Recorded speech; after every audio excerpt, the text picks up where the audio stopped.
Hello tout le monde, une petite vidéo pour vous parler de l'obligation d'emploi des travailleurs handicapés. L'obligation d'emploi des travailleurs handicapés prend la forme d'une taxe à laquelle est soumise chaque entreprise de plus de 20 salariés lorsqu'elle n'embauche pas dans son personnel au moins 6% de travailleurs handicapés. Le calcul de l'effectif et de la part du coût de l'effectif handicapé est réalisé chaque année au 31 décembre. Il est donc primordial de bien fournir à son gestionnaire de paye avant le 31 décembre tous les justificatifs d'embauche d'un travailleur handicapé.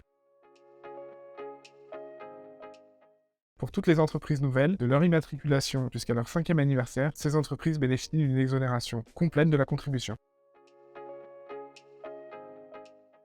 Le personnel susceptible de rentrer dans le calcul de la contribution sont les personnes suivantes: une personne handicapée pouvant présenter une attestation, une victime d'accident du travail ou de maladie professionnelle, et une personne bénéficiaire d'une rente invalidité.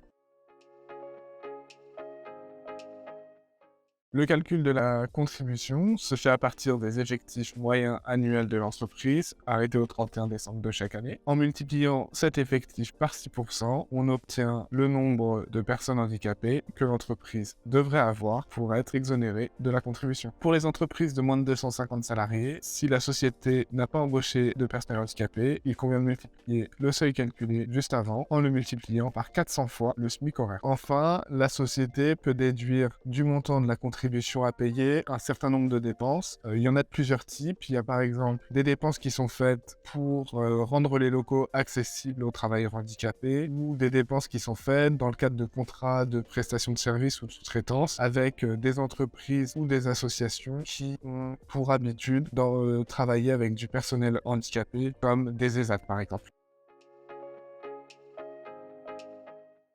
Cette contribution, elle est à payer à l'URSSAF, à déclarer au mois d'avril et payée avec l'ADSN d'avril, donc le 5 mai pour les entreprises de plus de 50 salariés et le 15 mai pour les autres. Pour conclure, et pour les entreprises qui n'embauchent pas de personnel handicapé, qui payent la contribution et pour lesquelles rien n'est fait pendant 3 ans, elles peuvent se retrouver à payer une surcontribution équivalente à 1500 fois le SMIC horaire. Merci à tous d'avoir suivi cette nouvelle vidéo, j'espère qu'elle vous a plu et on se retrouve très vite. À bientôt.